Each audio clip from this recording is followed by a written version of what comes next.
پورا نہیں کرا، نتیجہ عوام الناس کی ایک بڑی جو طبقہ ہے وہ اسی غلو کا شکار ہے، اور ہم صرف برا بھلا کہہ کے رہ جاتے ہیں کہ جی یہ ناجائز ہے، یہ غلط ہے، یہ شرک ہے، لیکن لوگوں کو محبت، حکمت اور دلائل سے سمجھانا اور لوگوں میں پھیل جانا اور لوگوں کے دلوں میں جگہ بنانا، یہ سب تو ہماری ذمہ داری تھی نا۔ پھر اس کے بعد اللہ تعالیٰ نے آگے فرمایا ایک روح تھی اللہ تعالیٰ کی طرف سے، یعنی اللہ تعالیٰ نے کہا کن اور وہ ہو گیا نا، اس کے بارے میں یہاں بتایا ہے۔ اس میں انہوں نے مولانا نے خاصی تفصیل دی ہے، میں اگر آپ لوگوں کے سامنے رکھوں گی تو ہو سکتا ہے آپ لوگوں میں جن کے پاس تفہیم ہو وہ پڑھ لیجیے گا، میں مختصراً صرف آپ کو بتاتی ہوئی جا رہی ہوں کہ کچھ لوگوں نے روح منہ کو نا، یعنی اللہ کی طرف سے ایک روح کو یہ سمجھ لیا کہ اللہ کی روح نا، نعوذ باللہ نعوذ باللہ، تو اس کی بنا پہ پھر ان لوگوں کے ہاں آج بھی اگر آپ اٹھا کے دیکھیے تو عیسائیوں میں کیتھولک اور پروٹینسٹ یہ دونوں طبقے ہیں، اور ان کے ہاں حضرت عیسیٰ، حضرت مریم اور ان کے بعد حضرت عیسیٰ، حضرت مریم اور خدا، نعوذ باللہ تثلیث کا جو عقیدہ پایا جاتا ہے اس کے بارے میں ان کے اتنے مسکنسیپشن پائے جاتے ہیں۔ یہ لوگ ہمارے تو اختلافات کو اہل سنت، دیوبندی، وہابی کے اختلاف، یہ لوگ ان کو تو بہت اٹھاتے ہیں، مگر اپنے جو ان کے درمیان ان عقائد میں اختلافات ہیں نا ان کو یہ نہیں ہمارے سامنے لاتے، حالانکہ ان عقائد کی بنیاد پر ان لوگوں نے ایک دوسرے کے چرچ تک جلا ڈالے ہیں نا، لیکن اپنی کمزوریاں نہیں لاتے اور ہماری کمزوریاں اچھالتے ہیں۔ پھر وہ آخر میں جو اللہ تعالیٰ نے کہا کہ نہ کہو کہ تین ہیں باز آ جاؤ، یہ تمہارے لیے بہتر ہے۔ یہ تین سے مطلب کیا ہے؟ یعنی خدا، نعوذ باللہ حضرت مریم، یعنی وہ کہتے ہیں کہ نعوذ باللہ ایک خدا کی روح جو ہے وہ تین اس میں حلول کر گئی ہے، حضرت عیسیٰ، حضرت مریم اور اللہ تعالیٰ، یوں نعوذ باللہ یہ ایک تثلیث بناتے ہیں، تو وہ اللہ تعالیٰ کہہ رہے ہیں کہ یہ چیز بالکل غلط ہے نا۔ مسیح نے کبھی اس بات کو عار نہیں سمجھا کہ وہ اللہ تعالیٰ کا ایک بندہ ہو، اور نامقرب ترین فرشتے اس کو اپنے لیے عار سمجھتے ہیں۔ اگر کوئی اللہ کی بندگی کو اپنے لیے عار سمجھتا ہے اور تکبر کرتا ہے تو ایک وقت آئے گا جب اللہ سب کو گھیر کر اپنے سامنے حاضر کرے گا۔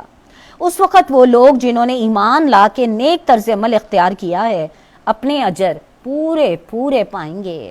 اور اللہ اپنے فضل سے ان کو مزید اجر سے عطا فرمائے گا۔ اور جن لوگوں نے بندگی کو عار سمجھا اور تکبر کیا ان کو اللہ تعالیٰ دردناک سزا دے گا، اور اللہ کے سوا جن کی سرپرستی اور مددگاری پہ وہ بھروسہ رکھتے ہیں ان میں سے کسی کو بھی وہاں نہیں پائیں گے۔